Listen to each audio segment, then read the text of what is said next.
গতকাল বায়ুসেনার জন্য ভারতীয় প্রতিরক্ষার জন্য একটি অত্যন্ত দুঃখের দিন, কারণ গতকাল দুবাই এয়ার শোতে Tejas light combat aircraft Tejas, যেটা নিয়ে আমাদের সত্যি অত্যন্ত আশা, MiG-21কে রিপ্লেস করছে সেই তেজাস একটি ড্রিল, যে ড্রিলটি সাধারণত বলা হয় যে খুব একটা শক্ত ড্রিল না বা ক্রিটিক্যাল ড্রিল না, কিন্তু সেই ড্রিলটি করতে গিয়ে মাটির বুকে আছড়ে পড়ে ধ্বংস হয়ে গেল এবং পাইলট বীরগতি প্রাপ্ত হয়েছেন। তিনি শহীদ হননি, প্রথমেই বলে দিই, তিনি শহীদ হননি, তিনি বীরগতি প্রাপ্ত হয়েছেন।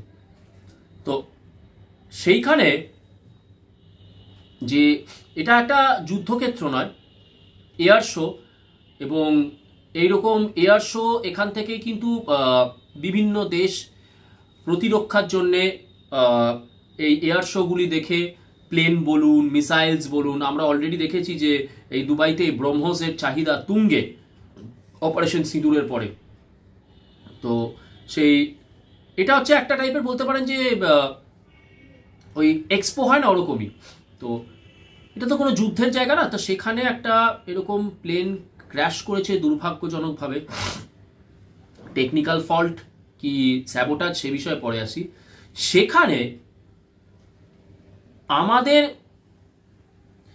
প্রিয় রাষ্ট্র, আমাদের পরম প্রিয় রাষ্ট্র, যে রাষ্ট্রে আবার আনন্দবাজারের সাংবাদিকরা গিয়ে গোস্ত খেয়ে আবার বড় বড় প্রেম ভালোবাসার পোস্ট করে, যে রাষ্ট্রের অভিনেতা অভিনেত্রীরা আমাদের দেশে না এলে আমাদের এখানে আলিমুদ্দিন স্ট্রিটে বিধবার কান্না লেগে যায়, তো সেই পরম মিত্র রাষ্ট্র পাকিস্তানের এক জার্নালিস্ট সেই সময় উপস্থিত যখন এই ক্র্যাশটি হয়েছে, তার উল্লাসটা আগে ভিডিওতে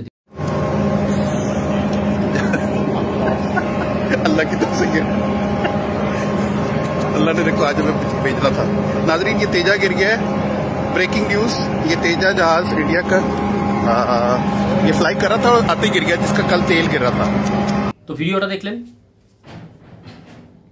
আমাদের গান্ধী বাবার প্রিয় পাকিস্তান, স্বাধীনতার পরে যে পাকিস্তানকে 50 কোটি টাকা দেওয়ার দাবিতে গান্ধী আমরণ অনশনে বসেছিল, এবং সেই সময় তার সাথে মন কষাকষি হয় বল্লভভাই প্যাটেলের। পরিস্থিতি এমন হয় বল্লভভাই প্যাটেল হয়তো দল ছেড়ে বেরিয়ে যেতেন, বেরিয়ে গিয়ে আলাদা দল খুলতেন, এবং সেখানে তার সেটা হলে কংগ্রেস ক্লাব, ওটা তো অ্যালান অক্টেভিয়ান হিউমের তৈরি কংগ্রেস ক্লাব, বাবুদের ফুর্তির ক্লাব। সেই কংগ্রেস ক্লাবের কি অবস্থা হতো আমরা সবাই জানি।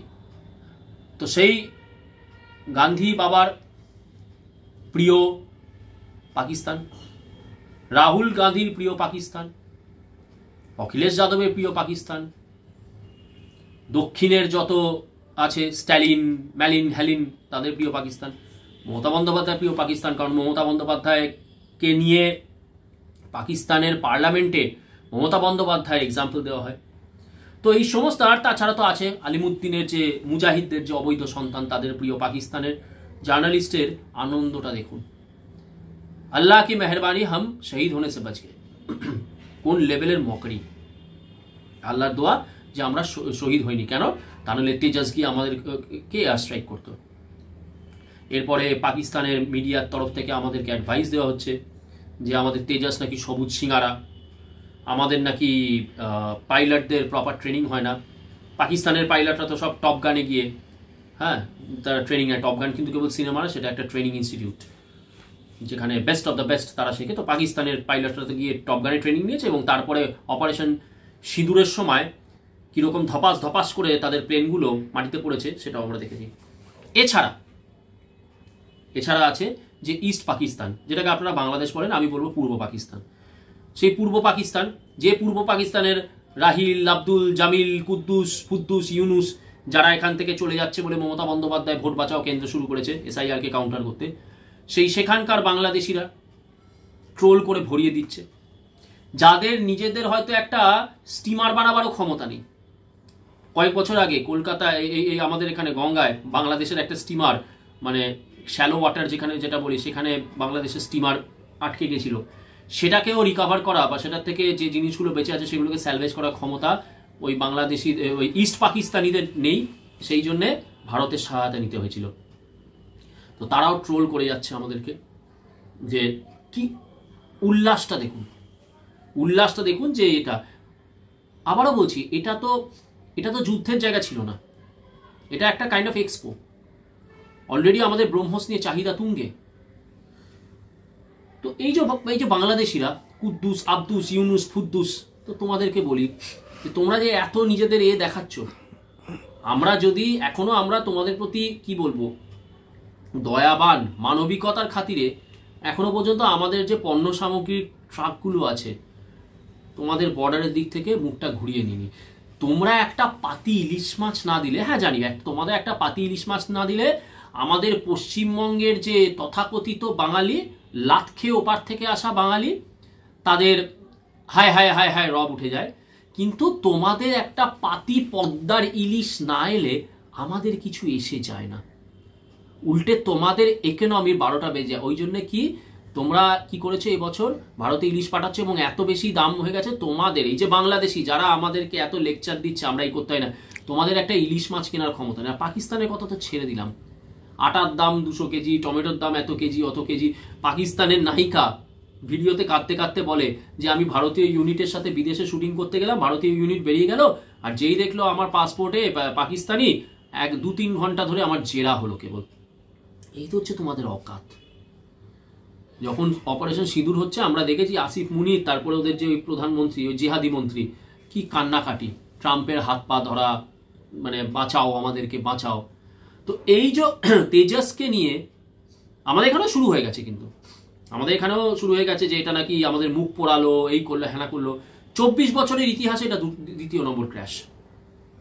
24 বছরের ইতিহাস কিন্তু তেজসের, আমি ভাববেন না যে 1-2 বছরে তৈরি হয়েছে, 24 বছরের ইতিহাসে এটা 2য় ক্র্যাশ হয়েছে তেজসে। তো এই জন্য বলি পাকিস্তানকে, বাংলাদেশকে, ইস্ট পাকিস্তানকে বলি যে বেশি বেরো না, কারণ এখনো পর্যন্ত কিন্তু ভারতের শাসন ব্যবস্থার ক্ষমতা কিন্তু তোমাদের ফুফা মমতা বন্দ্যোপাধ্যায়ের হাতে যায়নি। আর তোমাদেরকে শায়েস্তা করতে আমাদের তেজাসের দরকার নেই। ওই যে পুরনো জ্যাগুয়ার যেগুলোকে আমরা মোটামুটি করে দিয়েছি, রিটায়ার করে দিয়েছি, 2টো জ্যাগুয়ার যদি তোমাদের আকাশে যায়, তোমাদের লুঙ্গি পতপত করে উঠতে শুরু করে দেবে। কয়েকদিন আগে ভুলে যেও না, তোমাদের ট্রেনিং ইনস্টিটিউটের সামনে তোমাদের একটা ওই বিদেশ থেকে ধার করা ফাইটার জেট কিভাবে ধাই ধপাস হয়েছিল, এগুলো ভুলে যেও না। নিজেদের অকাতটা বোঝার চেষ্টা করো। জঙ্গি, ইতর, ছোট লোক, রাস্তার নেড়ি কুকুর, তোমরা সেই এতে থাকো, তার বাইরে যাওয়ার চেষ্টা করো না। আর পাকিস্তানকে যখন খুশি, অনুব্রত মণ্ডলের ভাষায় বলতে চাই, খেলা হবে পাকিস্তানের সাথে, ভয়ঙ্কর খেলা হবে, যখন ইচ্ছে খেলা হবে। এটা তো গেল এই দিক। এইবারে প্রথমেই যেটা বললাম যে আজকে যে তেজাসেরই ক্র্যাশ, সেটা কি, কোন ম্যানুভার দেখা থেকে, ব্যারেল ম্যানুভার। যে ব্যারেল ম্যানুভারকে কিন্তু খুব একটা ক্রিটিক্যাল, মানে বিরাট একটা ক্রিটিক্যাল, মানে যেটা মানে কি বলবো 19 থেকে, মানে যে কোনো ম্যানুভার, একটা প্লেন যখন আকাশে উঠছে তার মানেই সেটাতে রিস্ক এলিমেন্ট থাকছে। কিন্তু ব্যারেল ম্যানুভারটা এমন একটা ম্যানুভার না যেটা একটা বিরাট কমপ্লিকেটেড ম্যানুভার। এটা আমি বলছি না, এটা ইন্ডিয়ান এয়ারফোর্সের যারা বিশেষজ্ঞ তারাই বলছে। এবং দেখা গেছে তার আগের দিনই কিন্তু এই তেজাস কিন্তু সাকসেসফুলি কিন্তু তার যে ড্রিলসগুলো, তার যে ম্যানুভার্সগুলো, তারা সেগুলো কিন্তু খুব দারুণভাবে তারা পারফর্ম করেছিল। সেই পাইলট প্রশংসিত হয়েছিলেন। আনফর্চুনেটলি কালকে আমরা দেখলাম যে যখন ওই এতটাই নিচে চলে এসছে যেতে, সেখান থেকে আর অ্যাক্সিলারেট করতে পারেনি, গ্র্যাভিটেশনাল পুল বলে তো একটা ব্যাপার আছে, এবং পাইলট ইজেক্ট করতে পেরেছে কি ইজেক্ট করতে পারেনি সেটা নিয়ে, কেন করে আদৌ করার চেষ্টা করেছে কি করেনি সেটা নিয়েও কিন্তু এখন প্রশ্ন চলছে। যদিও এক্সপার্টরা বলছেন যে অতটা, মানে যখন অত লো অল্টিটিউডে প্লেন এরকম একটা ক্র্যাশ পয়েন্টে চলে যায়, তখন কিন্তু ইজেকশনের পরেও কিন্তু পাইলট যে বাঁচবে এরকম কোনো গ্যারান্টি নেই। কারণ কি, যে ইজেকশনের যে সিটটা সেটা অ্যাক্সিলারেট করে ওপরে উঠবে, তারপরে সেখান থেকে প্যারাশুট খুলবে। তো লো অল্টিটিউডে থাকলে প্যারাশুটটা যে খুলে যে ডিউ টাইমে যে ভেলোসিটিতে স্পিডেতে নিচে নামবে, প্যারাশুটটা কি করছে, নিচে যে নামছে যে চরম গতিবেগে সেখান থেকে স্পিডটা কমাচ্ছে। কিন্তু যদি আজকে লো অল্টিটিউড, আজকে ধরুন আমি 5 তলা ছাদ থেকে একটা প্যারাশুট পরে ঝাঁপ দিলাম, তো কি হবে, প্যারাশুট খোলার আগেই তো আমি থেতলে যাব। আমি 100 তলা ছাদ থেকে যখন প্যারাশুট নিয়ে ঝাঁপ দিচ্ছি তখন কিন্তু আমার কি হচ্ছে, ভেলোসিটিটা যখন 50 তলাতে চলে আসছি, প্যারাশুট কি করছে, সেই গতিবেগটা কমিয়ে দিচ্ছে এবং আমি সেফ ল্যান্ড করছি। কিন্তু এরা 5 তলা ছাদ থেকে ঝাঁপ দিলে তো, 5 তলা কেন, আমি 10 তলা ছাদ থেকেও যদি ঝাঁপ দিই প্যারাশুট পরে, আমার তো যে গতিতে আমি মাটিতে পড়ছি প্যারাশুট তো কমাতে পারবে না। হয়তো আমি মরবো না প্যারাশুটটা থাকলে, কিন্তু কি আমার হাত পা ভেঙে মারাত্মক ইনজুরি হবে। তো সেখানেই লো অল্টিটিউডে পাইলট যদি ইজেক্টও করে, সেই ইজেকশনের পরে যে প্যারাশুট যে গতিতে মানে অ্যাক্সিলারেশনটাকে কমাবে সেটার চান্স থাকে না, এবং সেখানে কিন্তু রিস্ক ফ্যাক্টরটা থেকেই যায়। যাই হোক, আমাদের দেশের অত্যন্ত বীর জওয়ান, বীর পাইলট, তিনি বীর গতি প্রাপ্ত হয়েছেন। আবার বলছি, তিনি শহীদ হননি, বীর গতি প্রাপ্ত হয়েছেন। এবারে একটু আলোচনাটা অন্যদিকে আসি, কারণ কি এই ছাট পাকিস্তান, ছাট ইস্ট পাকিস্তান, এরা কি বললো, সোশ্যাল মিডিয়াতে কি ট্রোল করলো, বা আমাদের দেশের এই তথাকথিত যে পঞ্চম বাহিনী, রাহুল মাইনোর নেতৃত্বে যে পঞ্চম বাহিনী আছে, যারা ভারতকে একটা রাষ্ট্র হিসেবেই মানে না, বলে যে এটা হচ্ছে একটা কালেকশন অফ স্টেটস। যদিও রাহুল গান্ধী কিন্তু ইউনাইটেড স্টেটসকে কিন্তু একটা রাষ্ট্র হিসেবে মানবে, কারণ সেটা যদি না করে ইউনাইটেড স্টেটসকে যদি বলতে এক কালেকশন অফ স্টেটস, চাপকে রাহুলের ছাল গুটিয়ে দেবে। যাই হোক, রাহুলের বাবা স্যাম পিত্রোদা তো আবার ইউএসএরই চামচা, ইউএসএরই পা চেটে বড় হওয়া অ্যালসেশিয়ান কুকুর। তেজাস, আজকে আমাদের সব থেকে বড় সমস্যা যেটা, মেক ইন ইন্ডিয়া আমরা বলছি, কিন্তু সব থেকে বড় সমস্যা হচ্ছে আমাদের বিশেষ করে প্লেনের ক্ষেত্রে ইঞ্জিন। আমার যেরকম শরীরে, আমার ফুসফুস বলুন, আমার হার্ট বলুন, এই যে ভেতরের যে অর্গানসগুলি, এগুলি হচ্ছে আসল চালিকা শক্তি কিন্তু আমার শরীরে। একটি বিগড়ে গেলেই কিন্তু আমি শেষ। সেরকম প্লেনেরও বলতে পারেন চালিকা শক্তি, ফুসফুস, হৃদয়, যাই বলুন, সেটা হচ্ছে কিন্তু ইঞ্জিন। সেই ইঞ্জিন কাদের? General Electronics, GE. সেই জিই কিন্তু আবার একটি বিদেশি একটা কোম্পানি, যারা আমাদের কিন্তু করছে, ইঞ্জিন দিচ্ছে। কাবেরী ইঞ্জিন নিয়ে আমরা অনেক কথা শুনছি, কাবেরী ইঞ্জিন, কিন্তু কাবেরী ইঞ্জিন এবং ফেসবুকেতে যে আমরা অনেক ফেক খবর দেখি, এই নাকি রাশিয়াতে গিয়ে নাকি টেস্ট হয়ে নাকি অ্যাপ্রুভ হয়েছে, এরকম কিছু এখনো পর্যন্ত হয়নি, সেরকম কোনো কনফার্ম খবর পাওয়া যায়নি। কাবেরী ইঞ্জিনের যে প্রপোজাল, সেটা কিন্তু বিষ পাওয়া যায়। আর সব থেকে বড় দুঃখের কথা হচ্ছে, ভারতীয় বায়ুসেনা কিন্তু ক্রমাগত হিন্দুস্তান এরোনটিক্স লিমিটেড, হ্যালের ওপরে তাদের কিন্তু আস্থা নেই। এটা আমার কথা না, এটা কিন্তু এয়ার চিফের কথা, যে হ্যালের উপরে আমাদের আস্থা নেই। সেই আবার সরকারি প্রতিষ্ঠান, এই যে আমাদের সরকারি প্রতিষ্ঠানের গয়মগচ্ছ মানসিকতা, যার জন্যই কিন্তু প্রাইভেটাইজেশন আসু দরকার। এই যে দেখুন, এই যে বামপন্থীরা প্রতি মুহূর্তে বলছে ভারতের প্রতিরক্ষাকে আমরা বিদেশে প্রাইভেট কোম্পানি আম্বানি আদানিদের হাতে বেচে দিচ্ছি, তাদের কিন্তু আসল এটা কিন্তু নয়, আসল উদ্দেশ্যটা কিন্তু ওই কিন্তু ন্যাশনালিস্টিক বুর্জোয়া নয়। তারা কিন্তু ন্যাশনালিস্টিক বুর্জোয়া থেকে কিন্তু জাতীয়তাবাদ থেকেই কথা বলছে না, কারণ তারা জানে আম্বানি আদানি এরা হচ্ছে প্রাইভেট কনসার্ন, এরা দিনের শেষে রেজাল্ট চায়। আজকে হ্যালে আমি উইথ অল ডিউ রেসপেক্ট বলছি, সরকারি আজকে নয় কালকে করবো, কালকে নয় পরশু করবো, এই যে গয়মগচ্ছ মানসিকতা, তার জন্য আমরা দেখেছি যে মারুত আমাদের এই আমরা জাতির কথা পক্ষ থেকে ভিডিও করেছিলাম, যে মারুত আমাদের যে প্লেন, যে মারুত প্লেন 1971-এ বিশেষ করে লঙ্গেওয়ালাতে দুর্ধর্ষ পারফরমেন্স দিয়েছিল, সেই মারুতকে কিভাবে, এবং একজন জার্মান ইঞ্জিনিয়ার তিনি ভারতে এসে এই হিন্দুস্তান অ্যারোনটিক্সকে উন্নত করার চেষ্টা করে প্রাণপাত চেষ্টা করলেন, কিন্তু তারপরে কি আমাদের এখানে যে পাকিস্তানের আরেক এজেন্ট জওহরলাল নেহেরু, ভারতের দুর্ভাগ্যবশত ভারতের প্রথম প্রধানমন্ত্রী, পাকিস্তানের এজেন্ট, জিহাদিদের এজেন্ট, কিভাবে নন কোঅপারেশন এমন একটা মানসিকতা দেখালো, যার ফলে সেই জার্মান ইঞ্জিনিয়ার বাধ্য এখান থেকে চলে গেলেন। মারুতকে সেই আমরা এটা নিয়ে ডিটেলে ভিডিও করেছি, আপনারা যদি চান লিঙ্কে আমরা দিয়ে দেবো। সেই মারুতে যেটা আমরা ভাবা হয়েছিল যে মাক 2 লেভেলের একটা ফাইটার জেট হবে, হতে পারলো না, কিন্তু তাও সে দুর্ধর্ষ পারফরমেন্স দিয়েছিল।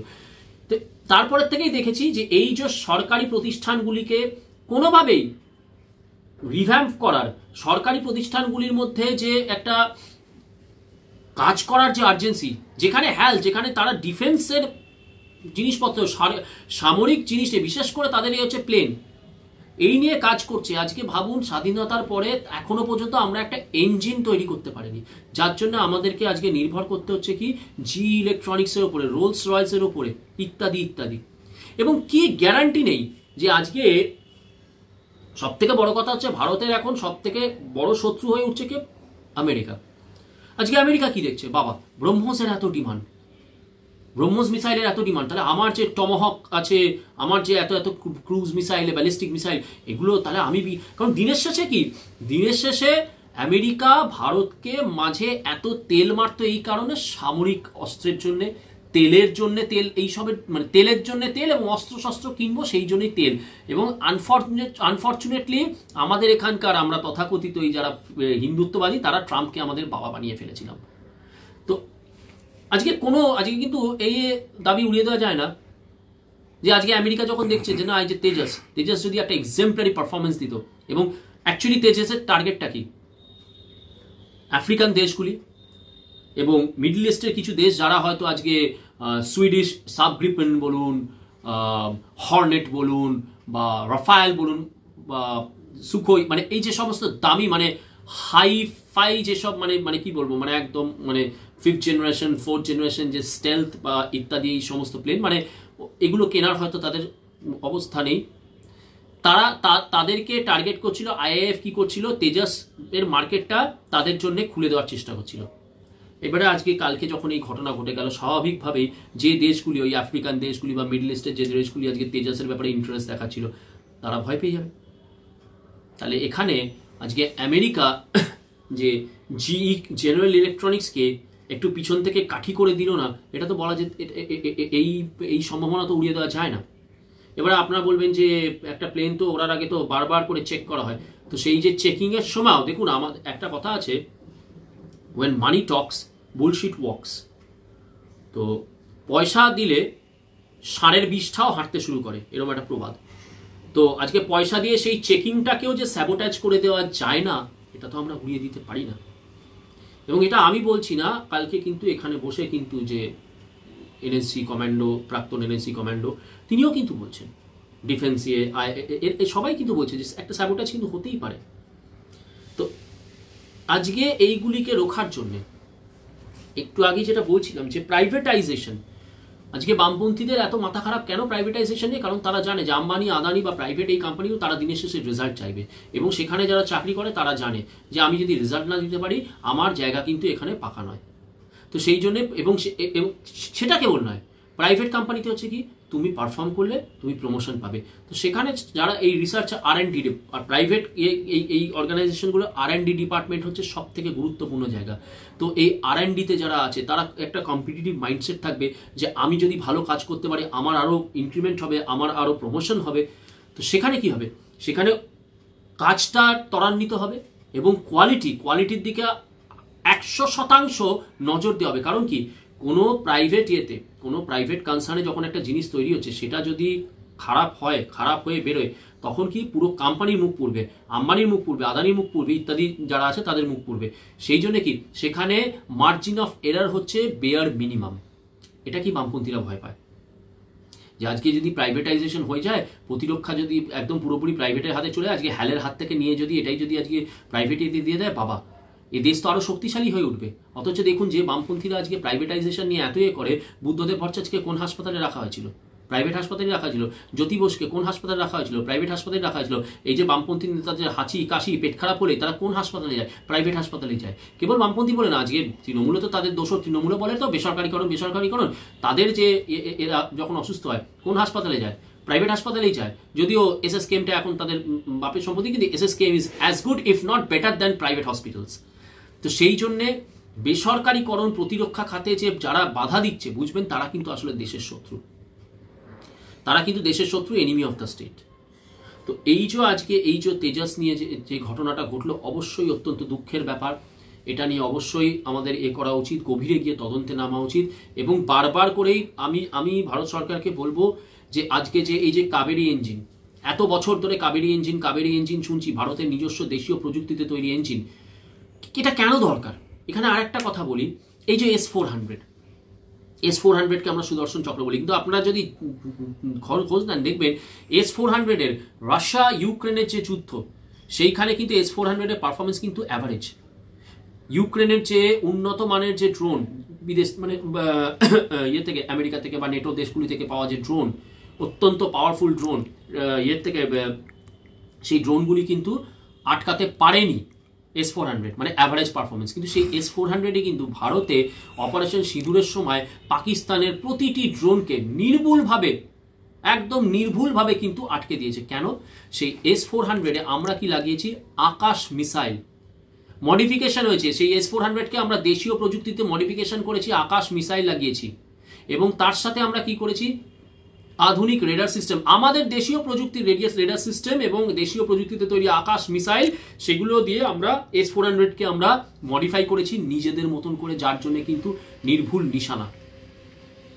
তো সেই কারণে আজকে তেজাস বলুন বা যে কোনো সামরিক সমরাস্ত্র বলুন, তাতে যখন আমাদের দেশীয় ইঞ্জিন যখন ব্যবহার হবে, তখন মার্জিন অফ এরার কিন্তু মিনিমাম থাকবে। যখনই আপনি একটা বিদেশি কোনো কোম্পানির আন্ডারে আপনাকে নির্ভর হতে হচ্ছে আপনার ইঞ্জিনের জন্য, তখনই কিন্তু মার্জিন অফ এরারের জায়গাটা অনেক বেশি হয়ে যাবে।